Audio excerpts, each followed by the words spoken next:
Welcome to the Leadership Art Podcast. I'm your host, Art Robbins, and it's great to have you join us. A while back on this show, we did an episode called To Act or Not to Act. That one was about courage, about having the strength to move when moving is hard. This episode tackles a different problem. It's about what happens when courage isn't the issue at all. When you have the will to act, but every single option in front of you is bad, and you're still required to pick one. Picture a chessboard, deep into the endgame, just a few pawns and kings left. One player looks at the position and realizes something unsettling. They don't want to move. Every legal move makes their position worse, ultimately leading to checkmate. But in chess, the rules don't give you a choice. You can't stand still. You have to move. That's called Zugzwang. It's a German word for compulsion to move. I've recently taken up chess again, and I've gotten familiar with this concept, working on my own endgame skills. And as I learn more about it, I realize that it's not just applicable in chess, but in business too. And it offers many lessons for leaders.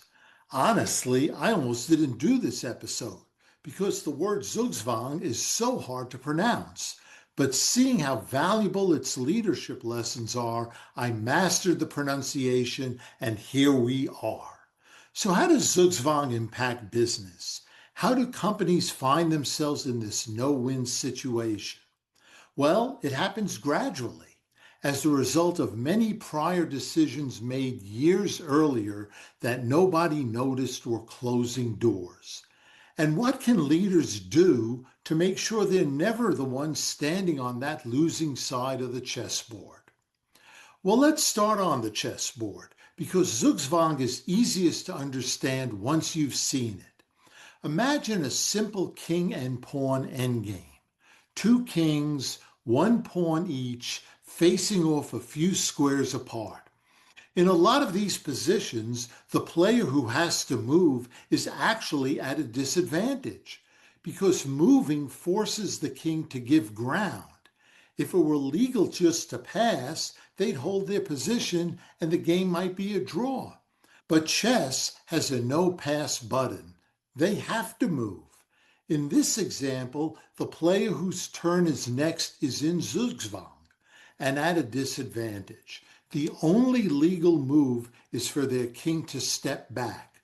And when it does, the opponent's king advances into the key square, capturing the pawn and gaining an advantage.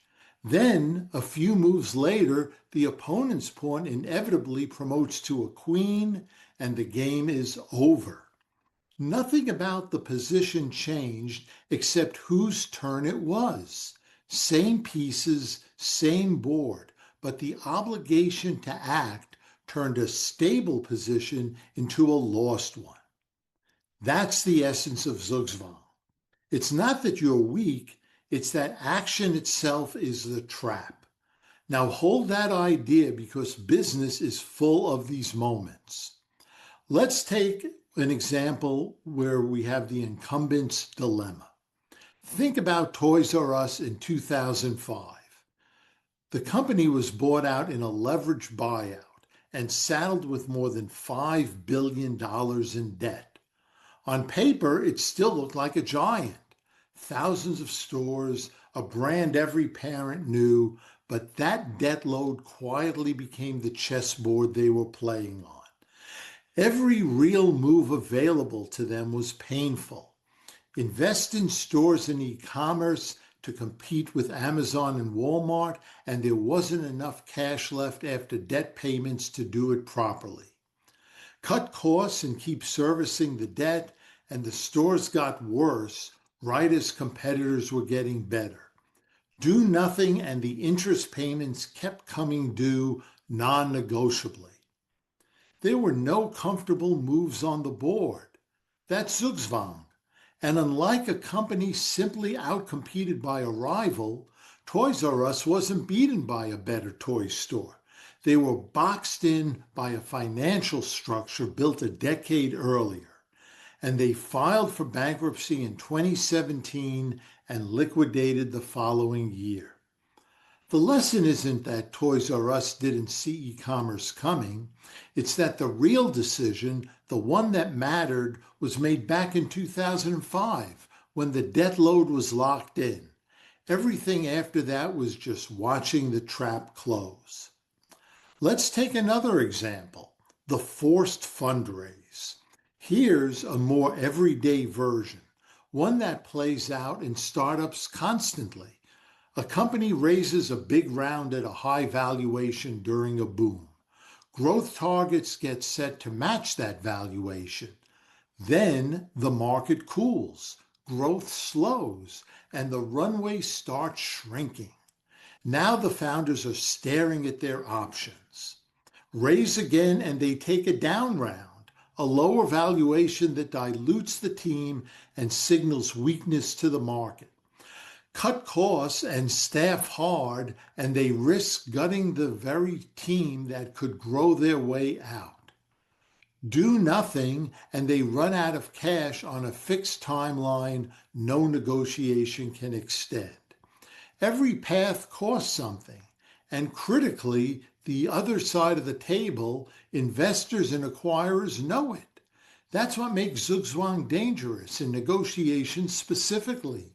The moment your counterpart senses you have to move, your leverage evaporates. Term sheets get worse. Offers get lower, not because the business changed overnight, but because the obligation to act became visible to everyone else in the room. So what's the pattern here? Notice what both examples have in common. In neither case did the disaster arrive suddenly, and in neither case was the failure a lack of nerve. Toys R Us's leadership wasn't full of cowards. The startup founders in our second example aren't weak negotiators. The problem in both cases isn't will I act. It's that the menu of available moves had already been quietly narrowed down to bad ones, one decision at a time, long before anyone was forced to change. That's the real difference between a courage problem and a Zugzwang problem. Courage is about what you do in the moment the decision arrives. Zugzwang is about everything that happened before that moment, the slow accumulation of choices that decided in advance which moves would still be on the board when the crisis hit. And that reframes the whole problem. If Zugzwang is built gradually, it can also be prevented gradually, years before anyone feels the squeeze. So what can leaders do about it? Here's the actionable part. How do you keep yourself off that side of the chessboard? First, build optionality before you need it. Cash reserves, diversified revenue, a second product line, spare capacity, these aren't inefficiencies. They're what let you choose to move on your own terms instead of the market's terms. A grandmaster who has multiple pieces that can move usually isn't in Zugzwang. It's the players with only a king and a pawn left who get trapped. Second, act while your position still looks fine. The scariest thing about Zugzwang is that the position often still looks okay right up until the forced move. Leaders who wait for a 5-alarm signal before changing course are usually waiting for the moment options are already gone. The time for bold moves is when your business looks healthy. Third, watch for when you're negotiating from an obligation instead of a choice, and treat that on a signal on its own. If you notice you have to close this round, you have to take this deal, you have to hit this number, that's the time to slow down and ask how you got backed into this corner, not just how to make the best move in front of you. And fourth, occasionally pressure test your own unmovable assumptions. A lot of Zugzwang comes from treating some part of the business as sacred. The legacy product, the flagship customer, the founder's original vision. long after protecting it has become the thing constraining every other decision. In chess, a brilliant move is often a sacrifice, giving up a strong piece to gain a winning position. The same logic applies here. Sometimes protecting the business means being willing to give up the very thing you've been protecting. Remember, the unsettling thing about Zugzwang on the chessboard and in a boardroom is that it's not a mistake you make in the moment. It's a position you drift into. So how can leaders monitor the drift and prevent Zugzwang from happening? First, review your real options. Each quarter, list the moves you could still make. If that list is shrinking, you're heading into Zugzwang before your bank account shows it. Next, set deadlines before a crisis sets them for you. Pick calendar dates to revisit big strategies, pricing, product lines, key relationships. Instead of waiting until a bad metric reported after the fact forces the conversation. Put one untouchable up for review at every offsite. Challenge yourself. Legacy product, biggest customer, founding vision, whatever it is. Ask directly what protecting is costing you. And then finally, track have-tos versus choose-to decisions. Look back at your last few major decisions. If most were forced rather than chosen, that's your signal you're already losing options. So let's reconcile today's episode with prior episodes professing leaders must have the courage to act. By the time you're standing in front of the hard decision, courage might not be able to save you. The real work happens years earlier, in the quiet choices that decide how many good options you still have left when it counts. It's the difference between leading a company that gets to choose its next move and one that's just forced to make it. Great leaders never face a Zugzwang. It's not in their vocabulary. Well, that's it for today's article.